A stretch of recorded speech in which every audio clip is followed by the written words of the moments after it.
تو لہذا حضور صلی اللہ علیہ وآلہ وسلم نے نظر نبوت سے یہ سب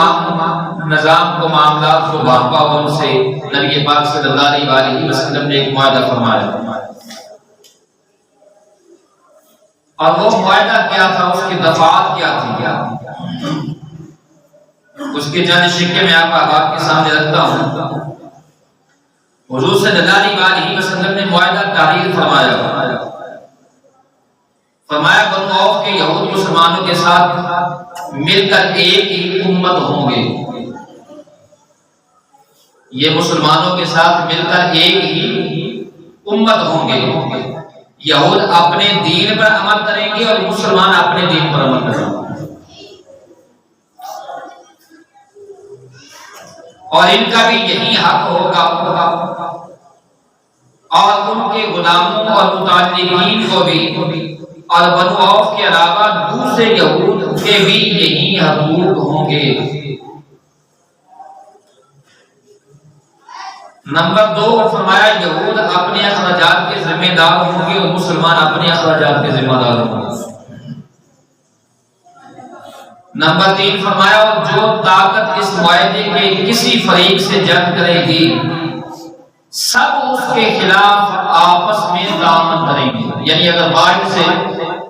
کوئی بھی ان دو فریقین میں سے کسی کے ساتھ بھی اگر کوئی جھگڑا کرتا ہے، یعنی قریش سے کوئی آ کر، تو یہ یہود اور مسلمان دونوں مل کر اس سے تعاون کریں گے۔ نمبر 4 اور اس معاہدے کے شرکاء کے باہمی تعلقات خیر خواہی، خیر اندیشی اور فائدہ رسانی کی بنیاد پر ہوں گے، گناہ پر نہیں۔ یعنی جو دو فریقین ہیں ان کے ساتھ اگر کوئی جنگ کرتا ہے تو یہ دونوں فریقین اس کے ساتھ صرف خیر خواہی کی بنیاد پر تعاون کریں گے۔ اگر اس کا گناہ ہے، اگر وہ گناہ گار ہے، اگر وہ مجرم ہے یا ظلم کا کام کر رہا ہے یا زیادتی کر رہا ہے تو اس معاملے میں یہ اس کے ساتھ تعاون نہیں کریں گے۔ نمبر 5 کوئی آدمی اپنے حلیف کی وجہ سے مجرم نہ ٹھہرے، یعنی مسلمان یہ یہود سے معاہدہ کر رہے ہیں تو یہ اس کے حلیف ہو گئے، تو اگر ان میں سے کوئی مجرم ہے تو وہ دوسرا حلیف صرف معاہدہ کرنے کی وجہ سے، حلف کی وجہ سے مجرم نہیں ٹھہرے،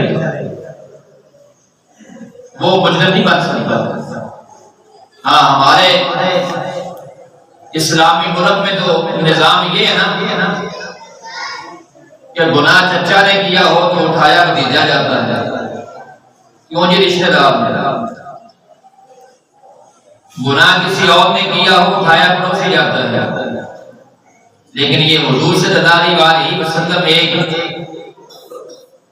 نظام کی بنیاد رکھ رہے ہیں مدینہ میں، تو اس معاہدے پر بھی غور کیجیے۔ نمبر 6 فرمایا مظلوم کی مدد کی جائے گی، ظالم کی نہیں۔ جب تک جنگ برپا رہے گی یہود بھی مسلمانوں کے ساتھ خرچ برداشت کریں گے، کیونکہ آپس میں یہ حلیف ہے۔ نمبر 8 اس معاہدے کے سارے شرکاء پر مدینہ میں ہنگامہ آرائی اور گشت و ضرب حرام ہوگا، یعنی جتنے بھی اس معاہدے کے شرکاء ہیں، یہ دو فریقین ہیں، مدینہ کے اندر ہنگامہ آرائی ان کے درمیان بھی حرام ہے۔ نمبر 9 ان معاہدے کے فریقوں میں کوئی نئی بات یا جھگڑا پیدا ہو جائے جس میں فساد کا اندیشہ ہو تو اس کا فیصلہ اللہ اس کا رسول صلی اللہ علیہ وسلم فرمائیں، یعنی ان کے درمیان جو بھی کوئی معاملہ ہوگا، جھگڑا ہوگا، وہ معاملہ اپنا جھگڑا لے کر حضور کی بارگاہ میں آئیں گے اور حضور صلی اللہ علیہ وسلم اس کا فیصلہ فرمائیں گے، اور حضور صلی اللہ علیہ وسلم کا فیصلہ حتمی ہوگا۔ نمبر 10 قریش اور اس کے مددگاروں کی پناہ، ان کو پناہ نہیں دی جائے گی، نہ قریش کو پناہ دی جائے گی، نہ قریش کے جو مددگار ہیں ان کو بھی پناہ نہیں دی جائے گی۔ نمبر 11، جو کوئی یسرب پر دھاوا بول دے اس سے لڑنے کے لیے سب باہم تعاون کریں گے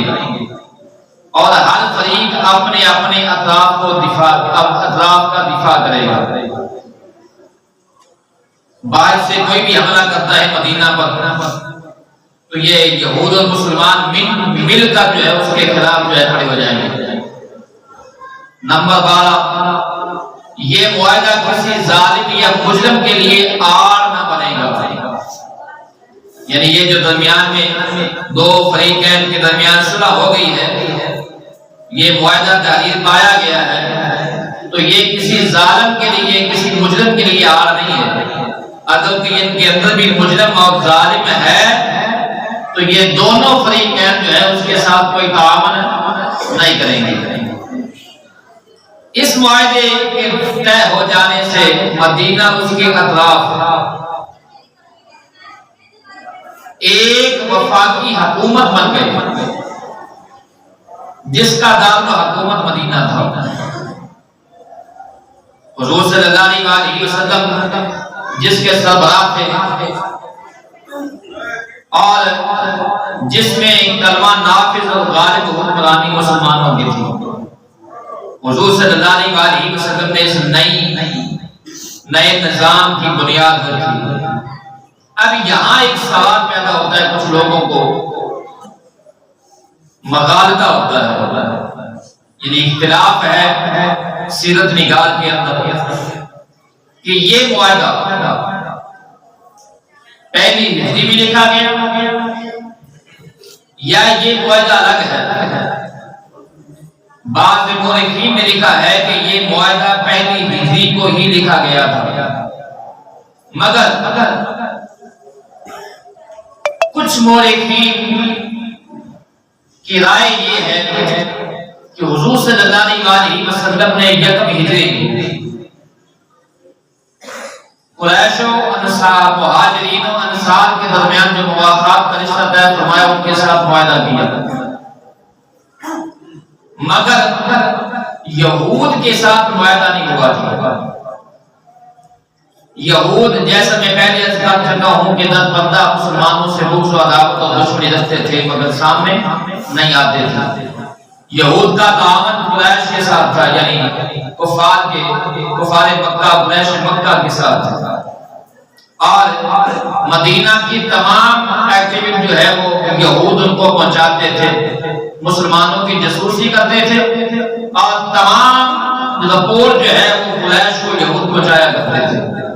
کیونکہ یہ مدینہ میں تھے، اب قریش مکہ میں تھے، اور مکہ اور مدینہ کا 1-2 کلومیٹر کا تو فاصلہ نہیں ہے۔ آج جبکہ جدید دور ہے، سواری کا نظام ہے، پھر بھی جو ہے وہ 4 سے 5 گھنٹے لگتے ہیں مکہ سے مدینہ تک۔ تو اس وقت 1450 سال پہلے کا آپ جو ہے نا وہ غور کریں کہ جب وہ ہے وہ یہ جدید سواریاں نہیں تھی، گھوڑ سواری تھی اور یا اونٹ سواری تھی، اس پر کتنے دنوں کا سفر ہوگا۔ تو یہ یہود تک یہ مسلمانوں کی تمام رپورٹ جو ہے وہ قریش مکہ کے پاس پہنچاتے تھے اور مسلمانوں سے یہود عداوت رکھتے تھے۔ جب سن 2 ہجری کو جنگ بدر ہوا، کیونکہ یہود کے ذہن میں یہ تھا کہ یہ مٹھی بھر مسلمان ہیں، قریش نے جب حملہ کیا تو یہ سب سے صفحہ ہستی سے مٹ جائیں گے، ان کا نام بھی باقی نہیں رہے گا۔ لیکن رب العالمین کی منشا، اللہ تعالیٰ کا ارادہ کچھ اور تھا۔ سن 2 ہجری میں جب جنگ بدر ہوئی، جنگ بدر کے اندر مسلمانوں کی تعداد 313، کفار مکہ کی تعداد جو ہے وہ 1000، اور وہ اسلحہ سے، جنگی ساز و سامان سے لیس مسلمان تعداد بھی 313 ہے، اور جنگی ساز و سامان بھی نہیں، سواریاں بھی نہیں، وہ بھی نہ ہونے کے برابر، تلواریں اور تیر بھی نہ ہونے کے برابر، مگر جنگ بدر میں جو اللہ رب العزت نے مسلمانوں کو فتح مبین عطا فرمائی، تو اللہ رب العزت نے ایسی فتح دی کہ 70 کفار جو ہے وہ واسطے جہنم ہوئے، اور 70 کفاروں کے جوانوں کو مسلمانوں نے قیدی کر کے، قیدی بنا کر اور زنجیروں میں جکڑ کر مدینہ لے آئے۔ 313 مسلمانوں نے جنگجو نوجوانوں کو ناک و چنے چبا دیے، اور قریش کو پتہ نہیں چلتا تھا کہ ہماری گردنیں کدھر سے کڑی جا رہی ہیں، وار کدھر سے ہوتا ہے۔ جب یہ فتح مبین کا پرچم لے کر مسلمان مدینہ میں داخل ہوئے، تو جب یہود نے دیکھا کہ وہ سپر پاور مکہ اور جو جنگجو بھی ہیں، اس کے باوجود یہ 313 مسلمان نہتے مسلمان انہوں نے قریش کو ناک و چنے چبا دیے، اور فاش کس جو ہے دی ان کو بارش کس دی دے دی، اور ان کے 70 قتل بھی ہو گئے، 70 قیدی بھی ہو گئے۔